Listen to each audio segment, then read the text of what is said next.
Okay, why don't we get started with this session, where in 60 minutes we're gonna solve all the problems of Europe.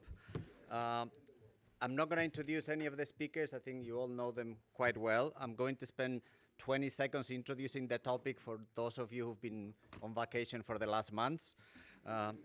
As you know well, there's been a couple of reports on the future of Europe. If I quote some words from the Draghi report, this is an existential challenge for Europe. And if I quote some numbers, if Europe continues growing productivity the way it has done it in the last 15 years, given demographic trends, the GDP will not change from now until 2050. So we'll have the same size in real terms in 2050. And to address some of these issues, maybe not all of them, the report suggests that we need an investment which is equivalent to an additional 5 percentage points of GDP per year, which again is not a minor number. Now, we're going to go through the panel. Each of them are going to do some opening remarks, and then I'll open for questions immediately. If no one has any questions, which I doubt, then I'll take my long list of questions that I have. Now, we have a little bit of a random order. It's going to be Olivier, Pierre-Olivier, Thomas, and Lucrezia, in that order. Olivier. Good. Ladies first. Good, thank you. I have read the Draghi report, both part A and part B, for those of you who have looked. I have read many productivity studies, and the more I read, the more confused I am about where we are and what we need to do. So that's what I want to do, is to confuse you as well. Let me give you 3 facts. So the first one, which has been mentioned, I think, by Antonio, is about measured aggregate productivity growth, whether you do it per worker or per hour, but I'm going to do it per worker. So since 1996, which is when we have data which we can compare across countries. Now, the differential between the US and France is 1.3% per year. That's a big number. Differential between US and Germany is 1.3% a year. The differential with Italy is 1.8%. Now, when you look at the EU as a whole, it's better because many of the new EU countries are still catching up, so they have higher growth rates, but the difference is still 1%. 1% a year is on, basically 35 years, a big number. There are various theories, and actually there is an issue I think Thomas will come back to, but I think that is in general the number. So that's the first fact. It sounds terrible in a way, right? The second is what Draghi has been insisting on, which is that Europe is missing from some of the most innovative sectors. There is of the top tech, of the 50 top tech firms, however defined, there is an issue there, only 4 are European. In the hottest sector, which is probably the compute and training artificial intelligence, creating new artificial intelligence systems, there is basically no European firm. It's all US and a bit of Chinese. And so it's clear that Europe is not innovating as much at some margins as the US. So these are the 2 facts. They go in the same direction, which is there's a big issue. Now, the third fact is what leads to my confusion, which is if you look at productivity growth in manufacturing. And the reason I choose manufacturing is I don't think manufacturing is of the essence, but it's probably a place where things are better measured than when we talked about productivity growth in health or business services. Then the picture is completely different. Actually, if you compare over the same period, 1996 to today, 2023, not 2024, France versus US, France is actually 0.2% better per year. Strange. For Germany, also 0.23. Yeah, there are differences across decades, but that's the average over the decades. The EU, again, 0.2%. So it looks as if when we look at manufacturing, well, we may be below. I mean, that's a growth statement, not a level statement, but we seem to be doing well, including the fact that in manufacturing, you actually have the ICT sector, which is going much faster in the US, so there's no question. But despite that, we're still doing better for the manufacturing sector as a whole. So the question is, how do you square these three facts? And I think there are two ways of doing it, and maybe both of them are right in some way. The first one is you dismiss all the numbers for productivity growth except for manufacturing. Not that they don't matter, but there are issues of measurement. And you say, well, you know, maybe we are below, but it's not catastrophic. The rest is really measurement and all that, so let's ignore it. And maybe that's the way Europe can grow. And when you think about it, I mean, most countries in the world are not at the innovation frontier. Very few are. And yet, you know, they grow, and the way they grow is by basically taking the innovations and just paying the patents when needed, but just using them right. The analogy I have used in another presentation is that of bicycle racing, in which you have a guy in front who is getting the wind, and what you want to do is just be just behind. Now you're going to finish second, but it will be much easier and you can continue. So the question is whether that analogy is, you know, I could write down equations which would make it a growth mole, and you stay at a constant distance. I think the history is that's the way it has happened for a long time. Now the question is whether it's different this time. And I think that's where maybe we should worry, which is the new technologies are a bit different from the old ones. They have extreme increasing returns. And so if you let the guy in front just go at it, he may well be able to just get the market before you have a chance to come in. And that might be an issue. So this may explain a growing gap. So even if you think it has worked in the past, it may not work. I think that's a good. The other one is security, which is clearly some technologies that you don't want to leave to the others if you have to depend on them. And I think the security angle is a really important one. It's not the subject of this panel, but it's big. So if you think these are the issues, then you're going to be focusing on what Draghi focuses on, which is how do we get innovation, more innovation in Europe, and you know his answers. I think I'm not going to go through them. I think the defragmentation is a way of getting larger markets and using the returns to scale. I think that's a very good one because politically, I think it's easier to do than some of the other stuff. Education, we know we could do things, but it's not so easy and not so quick. So I think he's right. Whether this is enough to solve the problem, I suspect not. Whether it should be done on the scale that he indicates with the 500 billion cost, I think that's probably not realistic nor needed. But if you go in that direction, then that's, you know, and that excites politicians because you can do things. The second way of looking at the numbers is say, no, you cannot dismiss 80% of the economy just because you don't like it.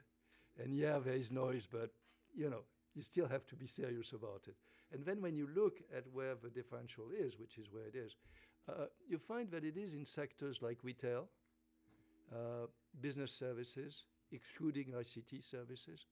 So there the difference between the two is that Europe is basically growing at 1% less than the US in those specific sectors. That doesn't sound like high tech to me very much. Retail, yes, there is some ICT, but it's hard to think that.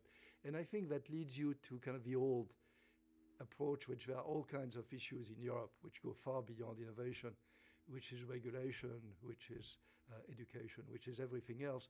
And this leads you to a much more traditional agenda than the one that is pushed by Draghi and quite popular these days. So this is where I am. I do not have a sense of, are we, you know, Mario has used slow agony. I don't think we're in slow agony mode. But the question is, where should we basically be trying to do things? Is it the Draghi margin, innovation at all the margins we can, or is it the usual set of reforms, labor market reforms, institutions, and so on? And I suspect it's a mix of the two. And at this stage, I'm a bit worried that the first is more sexy than the second. I'll stop there. Thanks. So, not surprisingly, perhaps there will be some overlap with what Olivier just said. So I'm going to start with the diagnosis as we see it from the fund. So there is a narrative that there are two important strategic bets that have gone south for Europe, and one is on energy supply, and the second is on trade integration, in particular with China. Now there is a lot of focus on these two, both energy and trade. But I think if you listen to some of the numbers that Antonio gave and that Olivier reminded us of, what is really striking is the weak productivity performance goes beyond these two strategic bets that have perhaps not performed as well recently. So we have weak productivity performance both in the short and medium term. Labor productivity is still below a pre-pandemic trend in the EU. It's not in the US. And we have a longer-term productivity challenge with a sharp decrease relative to the US. Now, the numbers, you can look at them in a number of ways. But when we look at estimates of per capita potential output growth, we have numbers around 1% in the euro area. And that's been revised down since the pandemic. And we have about 1.7% in the US, and that's been revised up. So that's a 0.7% difference, which is not very different from some other numbers out there. The second point is what is striking when you look at tech innovation. That's Olivier's second point, is how Europe is not in the picture. Internet, smartphones, cloud computing, AI, green supply chains, EVs, none of that is driven by the EU. So this is way more than just China or Russia and energy. Now, when we dig deeper, and we did some work in a recent chapter of the WEO, where we looked at the drivers of medium-term, the decline in medium-term growth. This is not just in the European countries that we have a decline in medium-term growth. There's decline also in other parts of the world, but perhaps more so in Europe.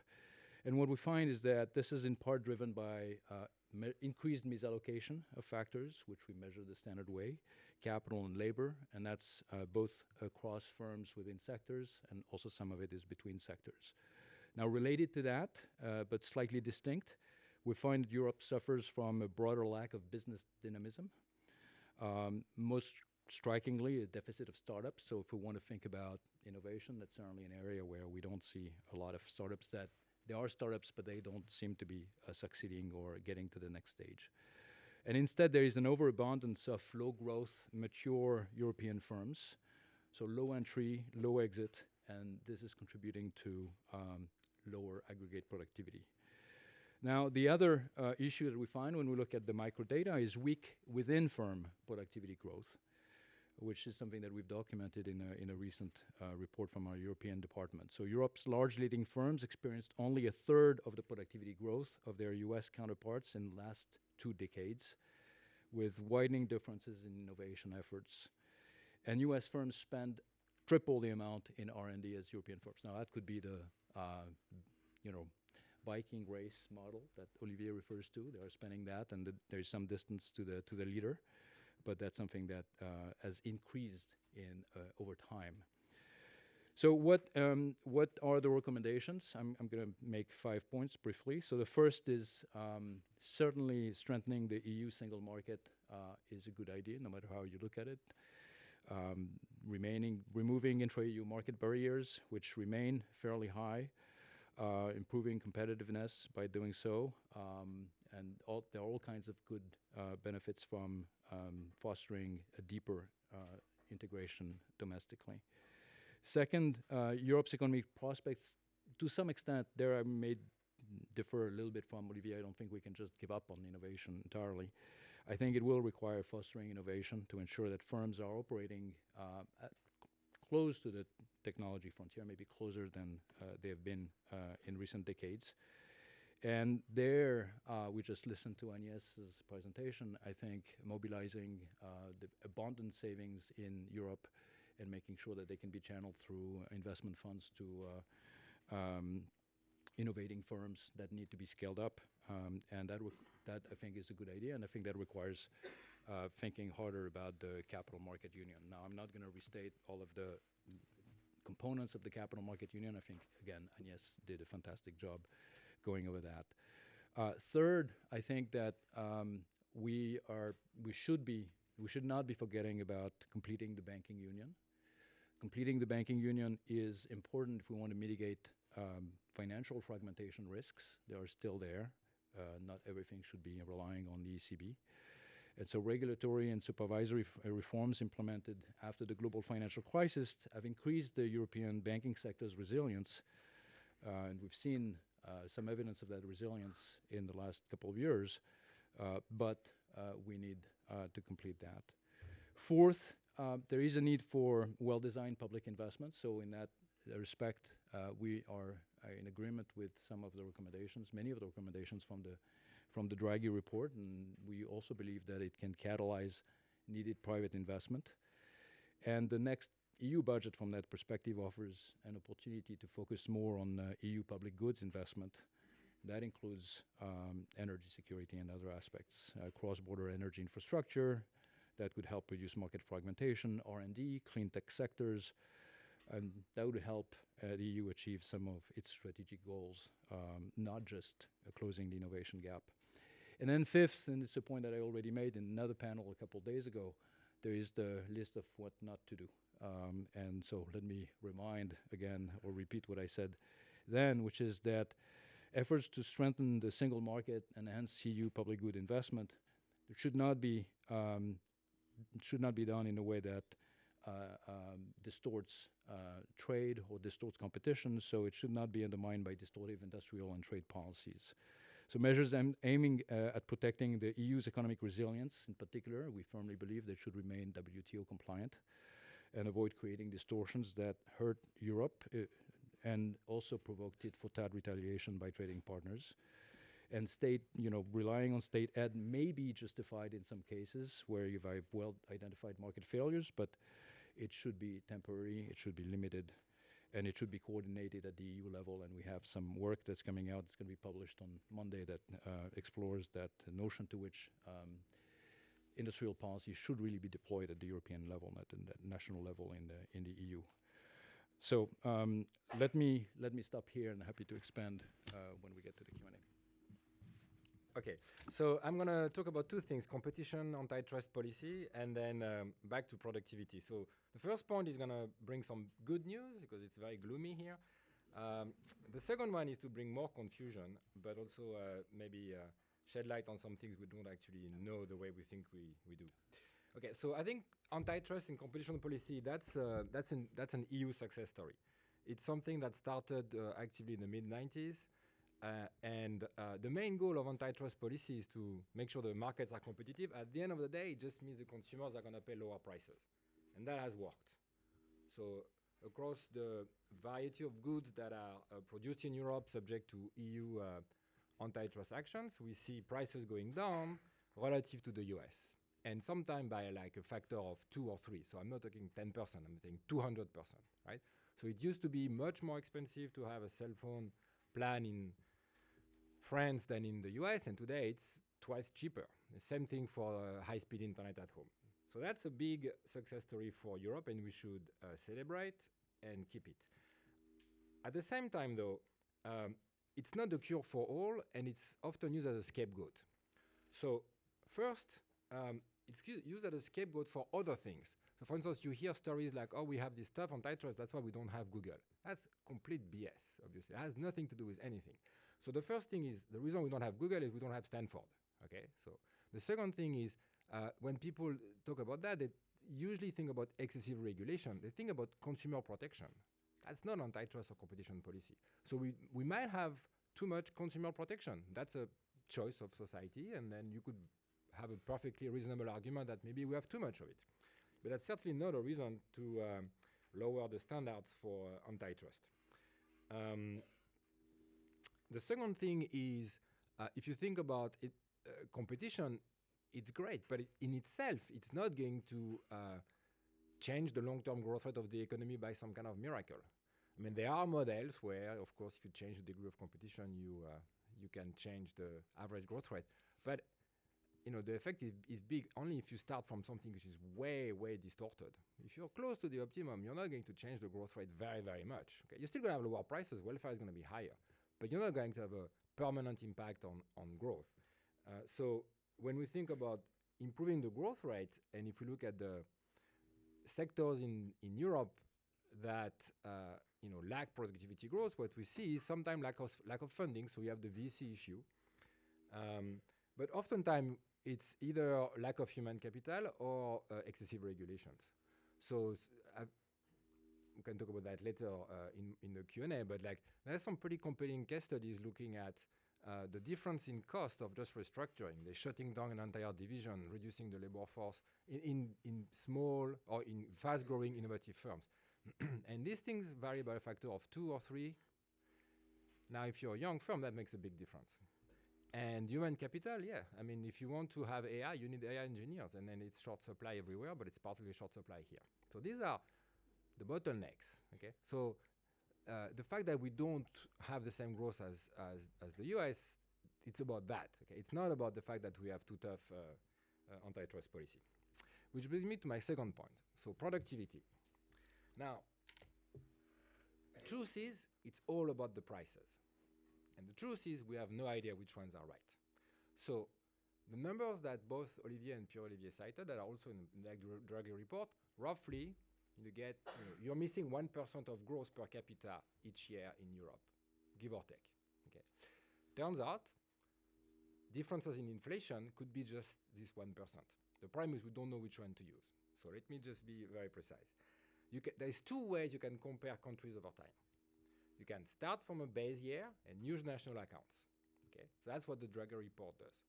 So you look at the INSEAD in France, Eurostat for the EU, the BEF for the US. If you do that, so according to the BEF, for instance, so over 20 years, okay, so between 2000 and 2022, US GDP per capita is up 30%. If you go to INSEAD, French GDP per capita is up 15% over the same 20 years period. So we fell 15% behind. That's bad. That's the Draghi report. Okay. Problem is, you take the OECD data, you take the Penn multiple, you take the World Bank price initiative, and you look at PPP number. So these are people who, in a given year, they go in different countries and they see how, what's the price of stuff. And then we have GDP per capita at PPP. GDP per capita at PPP France relative to US was 0.72 in 2000, and today it's 0.75. So now, why that? Because the price evolution, if you compare just like the official statistics, INSEAD, BEA, Eurostat, versus the one that you would get from just comparing the PPP over time, there's a 20% cumulative gap over 20 years, i.e. roughly 1% per year. Okay. So either the US is underestimating its inflation by 20%, or the EU is overestimating its inflation by 20%, or the PPPs are wrong. Of course, I'm sure it's a bit of the 3 of them. Okay. The PPPs, there are many reasons why they could be wrong, but I'm sure, and again, I don't want to go into the details now because it's the introduction, but happy to go back to that. But clearly, there's an issue there. In terms of the US being maybe underestimating its inflation, they are extremely aggressive at quality adjustment, specifically in the ICT sector. So the number Olivier mentioned actually for manufacturing, if you go inside manufacturing, you see that manufacturing prices for manufacturing industry that are not subject to global trade, because if you're in global trade, kind of the price is one and that's it. But if you are like manufacturing products that are not sold cross-border, prices have been up in the US by 20% compared to the EU, except in one sector, which is ICT. And that's not because the nominal price has changed, it's because the US uses a much more aggressive quality adjustment. So I think there's a plausible case that maybe in the US, we have a bit too much, more inflation than you would think. Maybe the EU is also undercounting. But at the end of the day, like whether you think that we fell behind by 15 to 20%, or whether you think that we are more or less maintaining the same relative standards of living, it all boils down to which prices you use.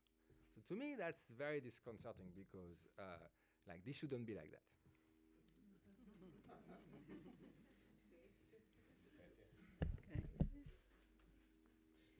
Yeah, so I mean, I think it's very difficult to say anything when we are not sure about the facts. I mean, I was always told never argue about fact, and so we. So I think that instead of giving you my facts, which are probably very dodgy because I don't work for the IMF and I haven't worked on productivity for all my life, I'm going to try to make a point that what about if actually it is all about the macroeconomy? What about if the macro support of the economy has not been strong enough in Europe as opposed to the US?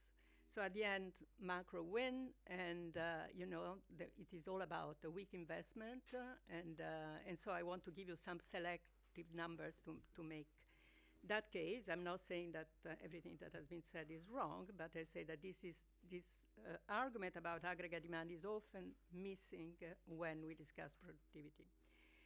So first of all, okay, so this has already been said, but the gap of US-EU productivity is not a recent one. It actually started in the mid-90s with the ICT revolution, but it has been persistent. If you divide the time period by half decades, we have had that productivity gap in all half decades, except for from 2014 and 2019.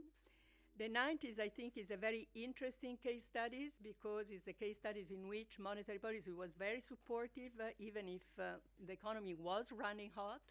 And I'm old enough to remember the discussion at the Federal Reserve System in which everybody was surprised about the fact that inflation was going up less than their forecasting models were predicting, exactly because productivity was increasing. And then this did not discourage them to run low interest rate for a long time.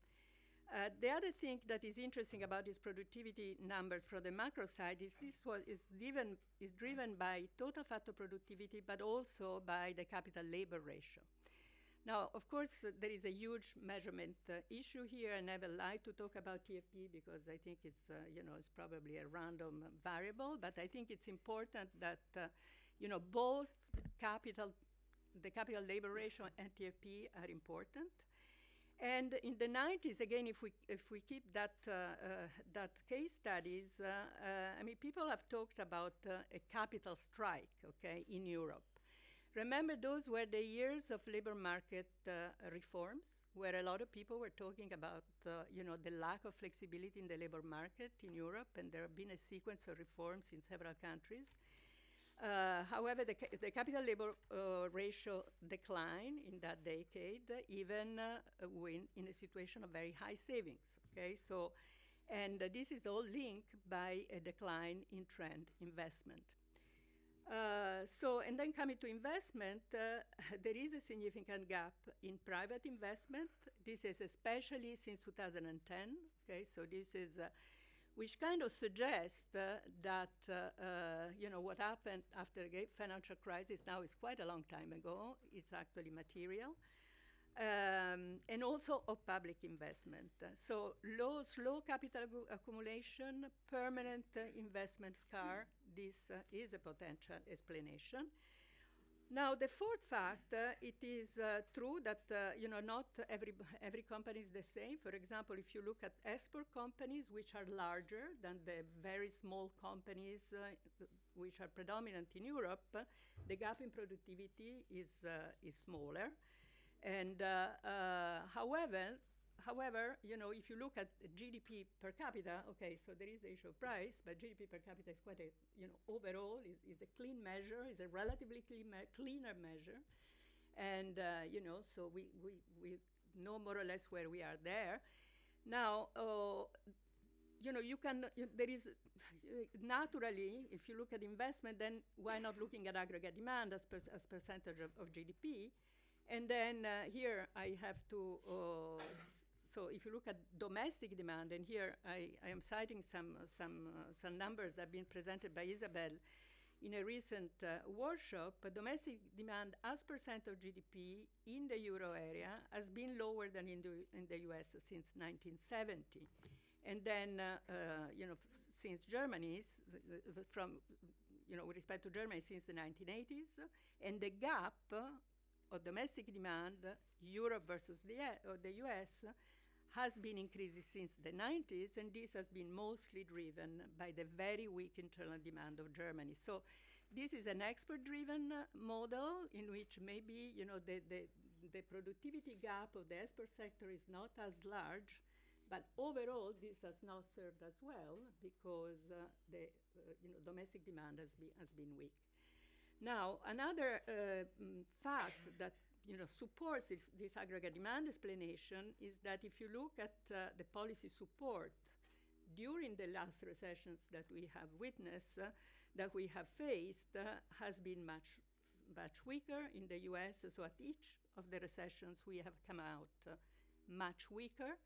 And the numbers are quite striking, okay? So if you look at pre-trend 2008 and where we were in 2012, in the euro area, we were still 12% down in terms of GDP, the US half of it.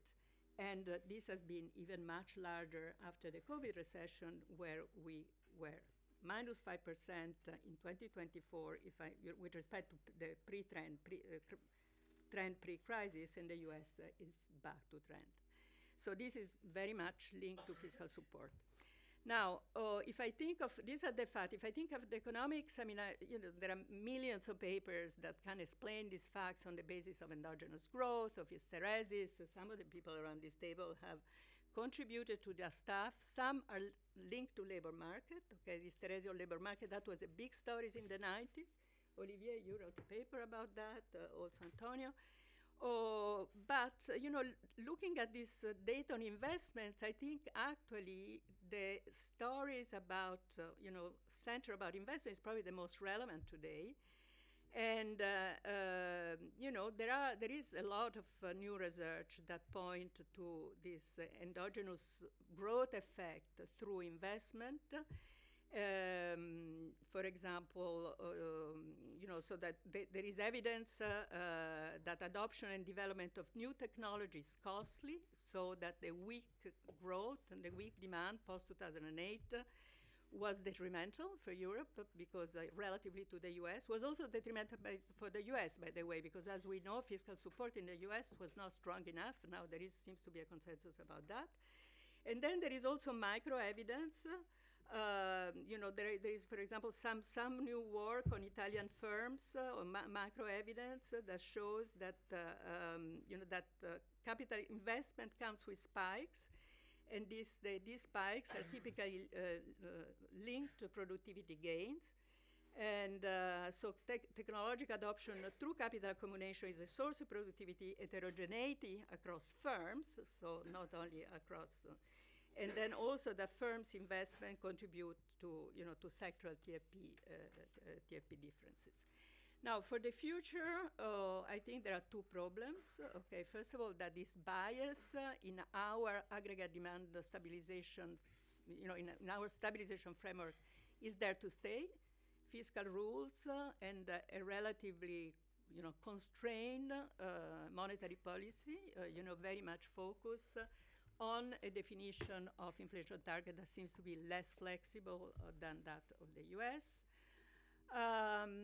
Now, particularly bad is the situation if you consider that our growth has been supported by export, and we have heard all the geopolitical considerations earlier on, that the world has changed, and also the demand from China, even without the geopolitical consideration, is going to be structurally weaker, which means that Europe has to grow by pushing internal demand and not so much the external sectors. And the third thing is something which is close to my heart, which is climate change. You know that in climate technology is very is characterized. Climate technology is characterized by increasing marginal product of capital rather than because everything. We are outside the neoclassical model in the sense we are in situations where the decline in marginal product of capital is not kicking in, and in these new technologies, as Olivier said, but in particular in green technology, increasing MPK, it's important, which means that relatively weak demand is probably detrimental also not only for technology and investment as a whole, but also on the composition of investment. Thank you.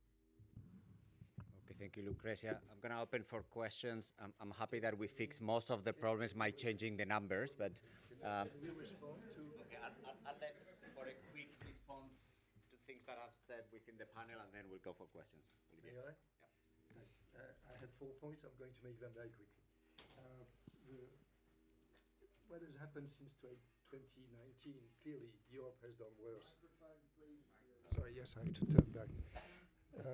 The first point is what has happened since 2019 may be temporary. I mean, in France, it has to do with apprentissage largely. It has to do with the decision of firms to keep workers, which has reduced reallocation. So I would not extrapolate too much. I want to make 1 point and 1 question to Thomas. Something I really didn't like in the Draghi report, which I'm not sure Pierre-Olivier endorsed, maybe, is the issue of the price of energy. I mean, it's clear when you read the Draghi report that he thinks that a big issue for Europe is high energy prices. And it's true that energy prices are high for a good reason. So between the lines, you can see that he doesn't like marginal cost pricing because he thinks it has led. It seems to me that that's just the wrong way of thinking about it. I mean, trade is based on comparative advantage. Europe has more expensive energy. It should accept it. It should still have the right price in order to get the green transition and so on. And yes, some industries will probably have a cheaper cost if they go somewhere else, but that's the way it should be. I think that trying to fight high energy prices by just reducing it without doing what's needed to reduce them intrinsically is wrong. The question to Thomas is on his statement about antitrust being great in Europe. With respect to AI, there's a discussion which is ex ante versus ex post. So the notion is in the US, you let firms basically do their thing, and if it turns out that this creates rents, you come back in ex post. In Europe, we try to think really hard about how to avoid that in the first place. It seems to me with technologies, we kind of understand, it makes sense. I wonder whether it makes sense in the case of AI. I'll stop there. Quickly, Pierre-Olivier. Yeah, just coming back on Olivier's point, and maybe one question for actually this one question for Lucrezia. So on energy, I think of course Olivier is right. Price of energy is high in Europe. Europe is not producing energy or much of it, so it has to bring it from somewhere else. It's expensive, or it used to be cheap, but then you couldn't rely on it. So now it's expensive. I would say that I view this as a static view. And I think this can change. To me, the two terms of the equations are the following. We don't know how to produce much stuff without energy. Even services need energy. A lot of consumption needs energy. The link between energy and output is pretty strong. For a long time, this is what the people who called for degrowth when looking at climate were pushing. They were saying, since we don't know how to produce without energy and energy is dirty, then we need to produce less. That's wrong, because you can switch to renewables, which is a way of getting energy that is not having emissions, but you're not breaking the link between output and energy. So yes, at the margin, you can do things that are less energy intensive, but you still need a lot of energy. The promise, I think, for Europe, which to my view is interesting, is the more it pushes towards renewable energy, it achieves two things. Well, first, it's good for climate, it's good for the planet, but it also achieves energy independence, because renewables are produced at home. The solar panels are producing energy at home. Your nuclear power plants are doing the same thing. Your windmills are doing the same thing. Once we're going to be there, the Europeans are going to be independent in terms of energy, and there's no reason to think that energy should be expensive then. So I think that agree time T, but I don't know, in 10, 15 years, I think there is a double benefit, a double dividend of moving towards renewables in Europe, unlike maybe in other parts of the world. The question to Lucrezia on the running the economy hot. There were two parts to your argument. I'm not sure which one you want to push more. There is the part about in crisis times, the US seems to be doing more than the Europeans have done. Clearly, the pivot to austerity right after the global financial crisis, at the time of the European sovereign debt crisis, or maybe less support in the COVID crisis. There's no doubt that the US was running the economy hotter. But how do I reconcile this with the sort of longer term view? I mean, they've been running really their economy hot year in, year out. I'm not so sure. And so then how do I reconcile that with the differences in output per capita over a longer period? Okay, we go in order of questions. Thomas, about the AI regulation, and then Lucrezia. Yeah, no, I fully agree with you said. I just think that the barriers to AI investment or growth in Europe, they are not antitrust, they are consumer protection. And my view is, yeah, I think they are too high actually. But I don't think there's any AI firm in Europe that thinks, oh, I cannot buy this startup because they would be prevented from doing so by the DG Comp, or gee, my profit margin is too high and therefore they're going to go after me. I don't think that's the constraint. The constraint is, there is the single market constraint, which is can you expand quickly cross-border? And then there is like, what am I allowed to do with the data? But the people regulating data use, they are not the DG Comp, it's consumer protection. I think we have too much consumer protection for if we want to grow an AI industry. I think that's true. Now, whether it's a legitimate policy choice or not, that's a bit more complicated. Lucrezia. Yeah, so about 2019, I don't know if the question was to me, but I was not talking about just 2019, I was talking about the 90s. Now, well, I have some observations, then I want to answer to Pierre-Olivier. So on, one question I have for everybody is that you make a big deal out of the Capital Market Union, and I'm sure it's very important. But, first of all, we have heard that we cannot do a lot, okay? Because, we can do a bit on equity, it's gone extremely slowly, and on debt, we don't have a safe asset. We have the problem that countries have different pension systems, and there are lots of hurdles to really go to a reform that will lead us to a capital market union. So I don't think we can wait until we have the capital market union, until we solve the problem of productivity. And also, frankly, Europe was doing quite well even before it joined the single market, okay? So Europe was growing very fast in the 60s until, the mid-70s, that was catch-up growth. So, I mean, how important it is, I'm sure it's important, but, in order big, order magnitude, I'm not so sure. So this is more a question and an observation. And the other thing is energy. I mean, I think that, this is not against what you said, but it's an observation on top of what you said. I think it's true that eventually, we'll do the transition and everybody will be happy, but we have to get there. And, this means to add new capital on top of old capital.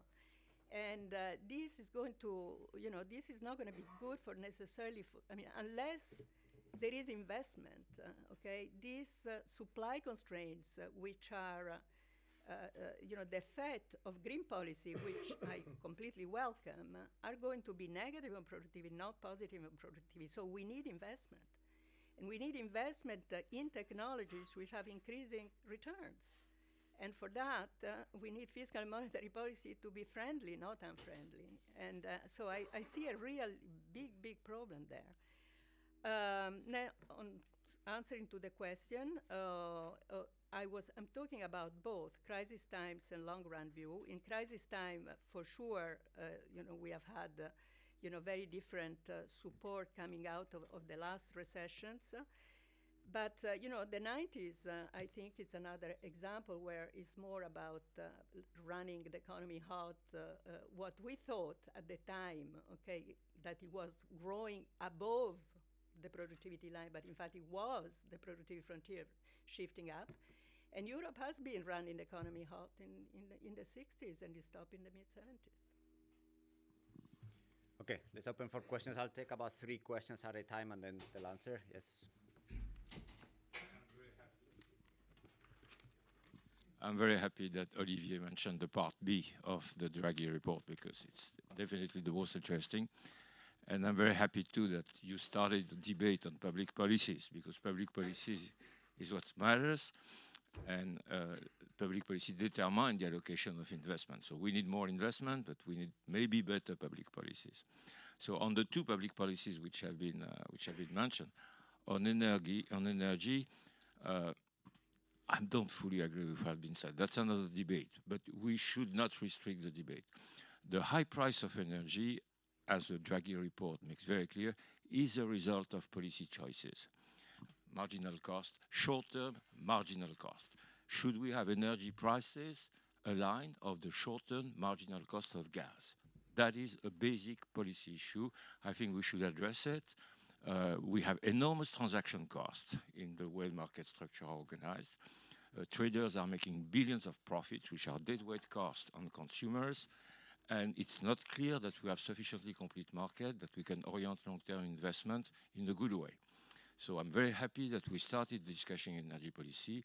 I think we should go further than that. Without taboo, I think the Draghi report has opened a kind of very interesting issue. I have my own opinions, but this is a different question. But I don't think we should close the debate. Second, on technology and AI. I agree with Thomas. We are lagging because we had made policy choices. And the Draghi report makes very clear that there's a tension between the GDPR and the data economy.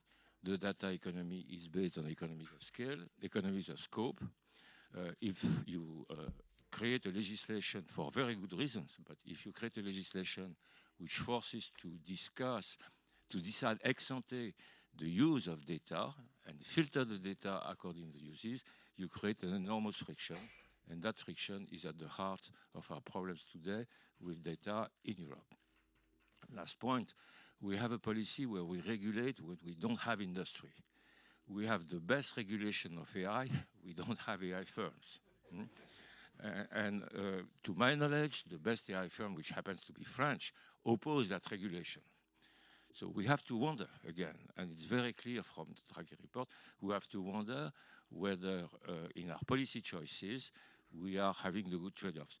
I'm not saying we should change dramatically. I think the Draghi report in its part B has opened a very interesting set of policy issues that should not be put under the rug. I think John had a question over here. I have a very short question. So if you want more public investment, we need less public consumption. And so how can this be even addressed, which would mean reform of our social security system, reform of our pension system? I mean, all these things where now the public money is going. I can just report from the German side, budget-wise, there's simply no money for investment, unless you want to take additional debt. That's the but it's problem only we temporary. have, people like you. Okay, let me do one last question on this side over here.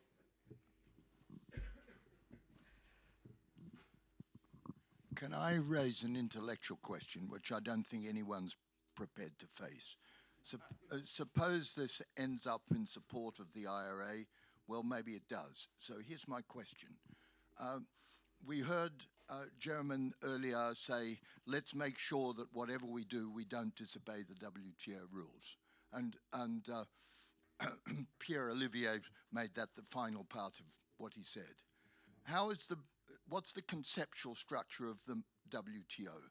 It's a Marshallian supply curve and a Marshallian demand curve, and a view that the world is very bad because intervention by tariffs stops the intersection of the efficient point in the world economy, and we exist as an institution to reduce tariffs. Full stop, end of theory. Has that got anything to do with Amazon, Google, Meta, Microsoft? Absolutely nothing. Now, whenever I say this to my friends in Australia, they say to me, get lost, because the world economy also consists of people who export iron ore like we do, which is a standardized commodity, and you have to think Marshallian in that way, and all those limits in those markets are really important. So get on with it, David. If you want to raise this point, you've also got to understand a new set of rules for the WTO, which understand where the boundary lies between one sort of thing and the other sort of thing.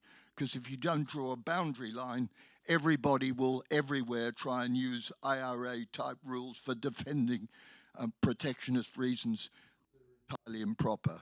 That's an intellectual challenge of the first order for us in leading where we go in trade policy. Okay, I'm gonna let the panel answer the questions. We're out of time, so we're not gonna take more questions. And please do not ask more questions to people in the panel, otherwise we'll never finish. In whatever order you want. Thanks. On energy prices, I think that's indeed a different discussion, an important one. I still have a sense that marginal cost pricing at the short end is probably the right thing. There can be long-run contracts and there can be distributional measures. But I think, again, I think saying we should not, have a price equal to marginal cost, I think is not the right way. On the budget and public investment, I have something in Le Point today, which actually does the arithmetic. You can decrease other things. It's not pleasant. It's not going to happen. But, it's, yes, we are operating in a fairly tight fiscal environment. And I think it's clear that we have to protect some investment, the green investment in particular, and that has to come at the expense of some spending. I think some of the green investment, although it has no positive effect on growth or government revenues, can be financed partially by debt, but one has to be very careful. So there's a bit of margin, but not much. And then I'll let David's remarks stand on their own. We clearly have entered a world in which countries are going to try to get things to be done at home with subsidies. And the IRA is an example of this. And this has major implications for trade, for GDP, and indeed for productivity also. So I accept that.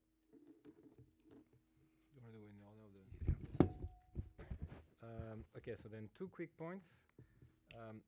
On investment, the gap with the US is mostly private investment. Public investment, both R&D and stuff, is not that widely different. Government spending on R&D in the US is also lower than it used to be, but private spending on R&D is way higher.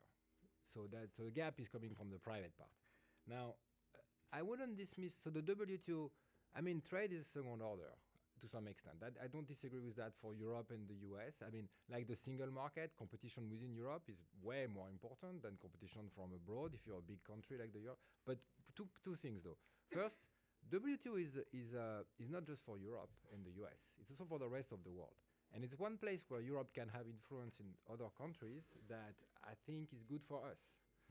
So I think that we should also be in favor of rule-based international order as Europeans for strategic reasons. And the second thing is domestic competition is key. There is nothing special about how did Amazon become Amazon? Because they wanted to beat Walmart. That's as simple as that. And so domestic competition is the key driver. How did Apple invent the iPhone? Because they wanted to beat the other guys. And Apple invented the iPhone right like 2 years after they were essentially bankrupt and losing to Microsoft. So competition is key. These guys they are not that different from the ones before. They still compete for market shares, and you want them to compete against each other. So that's the way to drive innovation. So, trade policy helps a little bit in that dimension. I don't think we should discount it, but I agree that compared to the single market, it's less important. Yeah, just a brief comment. Jan, I believe in the Keynesian multiplier, that thing, when you increase investment and also output increases. So, of course, and then also, I also believe that the government has an intertemporal budget constraint, and it doesn't have to be, balanced at each period of time. But also, it's not just about public investment; it's about public and private investment. I believe that private investment is sensitive to aggregate economic conditions, and not, and so, that the level of economic activity matters. Yes, so first on public investment and public consumption. So, clearly some countries are more constrained than others. Things have to be done at the European level to the extent they can. But everything has to add up. One exercise we did with Giovanni is in the back of the room, but we did a couple years ago, is we looked at the net present value of the convenience yield that the EU could generate by issuing a safe asset. Think of it as an untapped fiscal resources. That convenience yield is what the rest of the world is willing to pay. We're not issuing the safe asset, so we're not letting them pay something that they want to pay, and that can be used to lower funding costs and can be used for a bunch of things, reducing national debt or spending on public investment and things like that. Now, when we did the calculations 2 years ago, the numbers were high, maybe too high. We ended up with something around 12, 14% of EU GDP. That's the net present value. Now, if I tell you I'm coming with a resource of 12, 14% of EU GDP, I think we should be looking at it. Since then, growth has come down, interest rates have come up. You redo the calculation, maybe not as high as this, but far from zero. We're actually updating right now, so stay tuned. But it's not zero. So that gets back to the point that I think Agnès was making earlier. The political appetite at the European level for moving in the direction of having something like this is perhaps even lower than doing some of the other things that are in the Draghi report. But there is something there, and it's not being used. On the WTO and trade, I would be with Thomas on this and Olivier. I think dealing with the domestic market is first order. The trade part is maybe less so, but it's very, very visible, and people pay a lot of attention to it and respond to it. There, I think I would disagree with your characterization, David. I mean, yes, of course, WTO is there to make sure that countries don't try to exploit terms of trade. That's your Marshallian demand and supply curves. But it's also there to do a lot more things. I mean, in a world in which you have increasing returns in some industries, where you have learning by doing, where you have infant industry, the WTO has not been sitting on precepts of trade theory that ignore all of these things. They have all kinds of ways of thinking about that, thinking about retaliation, thinking about compensating measures that can be made in case countries use subsidies, for instance, to create an advantage in industries that have economies of scale. So there is a body of work there that can be used and has been used. For instance, the tariffs that have been imposed by the EU on Chinese EV manufacturers have been done in a way that is compliant with WTO rules by evaluating the amount of the subsidies and the market distortions. So I do think it's way beyond the overly simplistic representation that you gave. I'll stop here. Okay, let me thank everyone in the panel and everyone in the audience for great questions. Thank you.